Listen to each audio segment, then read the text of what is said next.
It is indeed my great honor to welcome you tonight here in Cetinje, the old royal capital of Montenegro.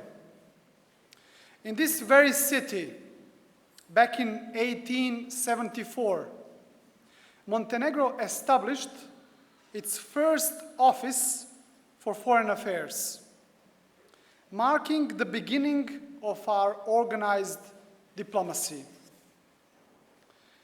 The first foreign embassies to Montenegro were also established precisely here, thus making Cetinje not only the cradle of Montenegrin diplomacy, but also the place where our statehood was formally recognized by the international community. It is therefore deeply meaningful that tonight's gathering takes place in the building known as the Government House. Constructed in 1910, at the time of the proclamation of the Kingdom of Montenegro, the Government House was envisioned as the seat of government and stood as the most modern building of its era. Today, as the home of the National Museum, it continues to embody our political and cultural heritage. By meeting here tonight, we pay tribute both to the roots of Montenegrin diplomacy and to the enduring values of dialogue, respect, and partnership that unites the nations. For that reason, I would like to use this opportunity to convey my appreciation for the important role each of you plays in promoting dialogue, cooperation, and understanding between our nations. Your continued work, engagement, and partnership contribute to Montenegro's international standing and to the better future we are building for our citizens. And our better future is, I firmly believe, the one in the European Union. Our key strategic foreign policy goal is membership in the European Union. We are profoundly grateful to all your countries for supporting us along this path. However, it is important to underline, while such support is invaluable, the ultimate responsibility lies with us, our institutions, our political representatives, and our society as a whole. This sentence of my speech was added by the EU ambassador, so thank you very much for this. Only through our own more decisive efforts can Montenegro implement the reforms required to become a modern European democracy. Membership in NATO represents another fundamental pillar of our foreign policy. In today's global environment, the value and relevance of the alliance cannot be overstated. We are fully committed to meeting our obligations. Greetings to the American ambassador. Enhancing interoperability, engaging actively in international peace missions, and collaborating closely in safeguarding the Euro-Atlantic future. At the regional level, Montenegro will continue to promote stability, dialogue, and cooperation. And I see here all esteemed ambassadors from our neighborhood.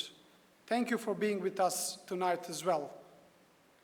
Because the Western Balkans cannot afford stagnation and must certainly avoid any new divisions. As you all know, Montenegro strives to be a constructive neighbor, fully devoted to all initiatives that foster prosperity, regional reconciliation, and economic development. This is not only our aspiration, but obligations to our future generations, ensuring that the Western Balkans can build a shared European future grounded in mutual trust, dialogue, and partnership. Your Excellencies, we also meet at the time when the global order is undergoing profound transformation. The world today faces rising geopolitical tensions, conflicts that threaten regional and global security. On top of this, the European and American perspectives of the ways forward are increasingly diverging. In addition, new technologies offer unprecedented opportunities, yet also they generate hybrid threats, misinformation, and vulnerabilities that challenge even the most resilient states. Climate change, energy uncertainty, and growing economic inequalities put additional pressure on the international community. In such a world, like-minded countries must be far-sighted, principled, and united. We must clearly define where we stand, what values we defend, and what alliances we rely on. And so, let me be very clear that Montenegro's commitment to multilateralism remains strong and resolute.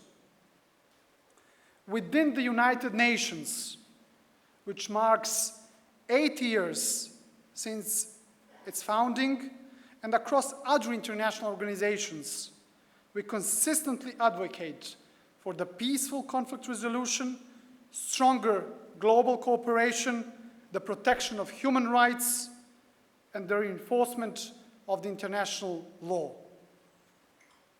Our voice may be modest, but it is firm in principle.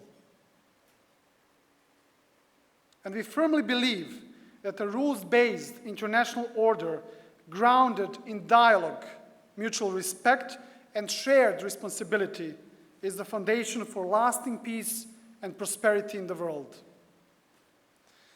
And everything I have just said here has been consistently shared and communicated, both by myself and by our government, with our partners throughout 2025.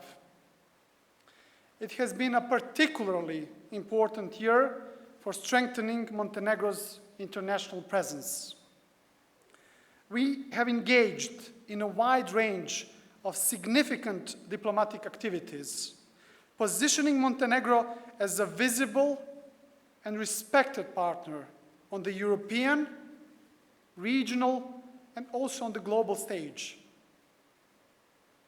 We have welcomed, only in 2025, to Montenegro, 10 presidents from across Europe. Albania, Italy, Croatia, Czech Republic, Cyprus, Slovakia, Moldova, Estonia, Poland, and Greece, while also deepening our relationship with the European Union through visits from its highest officials, the President of the Council and the President of the Commission. And for the first time since we have regained our independence, the Secretary General of the Council of Europe honored Montenegro with an official visit. This year also brought new dimensions to our diplomacy.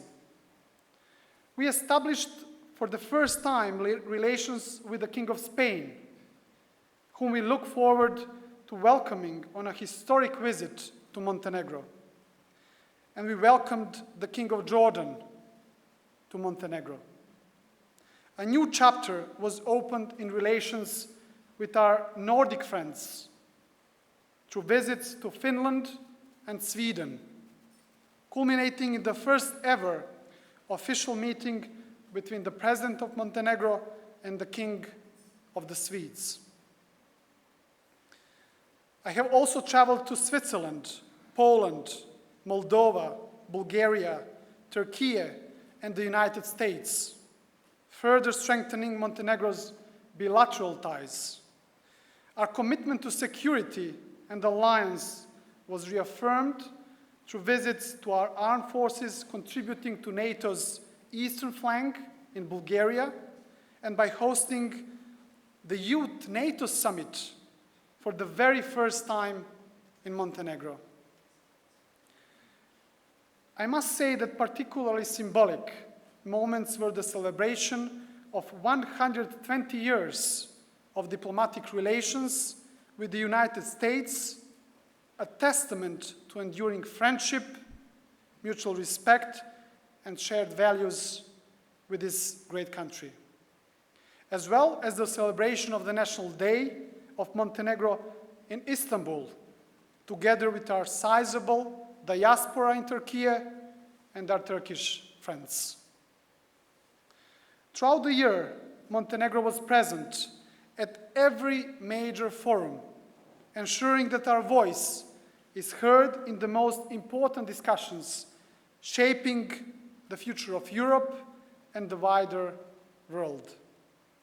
We participated at the Southeast European Cooperation process in Tirana, Brdo-Brioni process in Durrës, EPC summits in Tirana and Copenhagen, the Three Seas initiative in Warsaw, where we have also officially become an associated member, a major achievement of our diplomacy. Aqaba process in Sofia, led by the King of Jordan, Antalya Diplomatic Forum in Turkey, NATO Summit in The Hague, NATO Parliamentary Assembly in Dayton, Ukraine Southeast Europe Summit in Odessa, UN Conference on Sustainable Development in Sevilla, 80th General Assembly of the United Nations in New York, Bled Strategic Forum in Slovenia, the Second World Social Summit in Doha, in Qatar, Paris Peace Forum, and in a few days I will also attend the EU Western Balkan Summit in Brussels. Each of these engagements has been a valuable opportunity to enhance bilateral cooperation with our friends and partners, advance progress towards our EU membership, promote regional dialogue, prosperity and stability, and support European and Euro-Atlantic security. Taken together, these efforts showcase Montenegro's unwavering commitment as a proactive, responsible, and credible partner in addressing both regional and global challenges. Yet, the coming year, 2026, will be of profound significance for Montenegro. While we mark the 20th anniversary of our restoration of independence, we will host the first ever EU Western Balkan Summit here in Montenegro. We will host the Berlin process as well and assume the chairmanship of the Committee of Ministers of the Council of Europe and the Western Balkans Fund. These landmark events will place Montenegro at the very heart of crucial political dialogue in the region and in Europe, reaffirming our responsibility and underscoring our readiness to contribute to the political, security, and development agenda of the region and beyond. Ladies and gentlemen, we can all agree that there is no credible foreign policy without a strong domestic foundation. And allow me, therefore, to briefly address matters at home, clearly, honestly, and responsibly. Montenegro cannot achieve its international goals without solid internal stability. Strengthening the rule of law, building independent and efficient judiciary, ensuring depolitization and professionalization of our state institutions, safeguarding media freedom, and combating corruption and organized crime are fundamental prerequisites for our social cohesion, our economic growth, and credibility on the international stage. I expect our institutions and all our political actors to act with seriousness, responsibility, and dedication to the public interest. Division, delay, or complacency is a luxury Montenegro simply cannot afford. I call on all political actors, regardless of their affiliation, to recognize the momentum and rise to the challenge. Montenegro must stand united around its core state priorities: stability, predictability, and institutional integrity. And political competition must never eclipse our shared duty to protect our nation's, our Montenegro's interests, and serve the people of Montenegro with competence and resolve. Our citizens deserve justice, order, better quality of life, and tangible results. Above all, they deserve leaders who focus on finding solutions rather than creating problems. And as president of this great country, I will continue to defend the constitutional order, call for responsibility, and encourage cooperation among institutions for the sake of our people and for the sake of our country.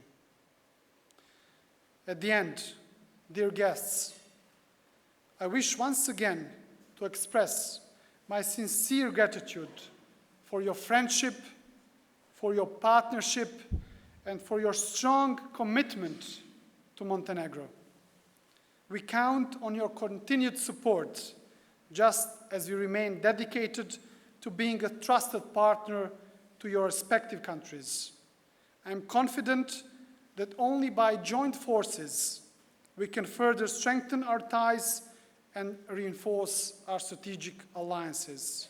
So let us all move forward, united in purpose, steadfastly choosing solutions rather than divisions, progress over stagnation, and upholding our shared values that will secure a future of peace, prosperity, and enduring partnerships.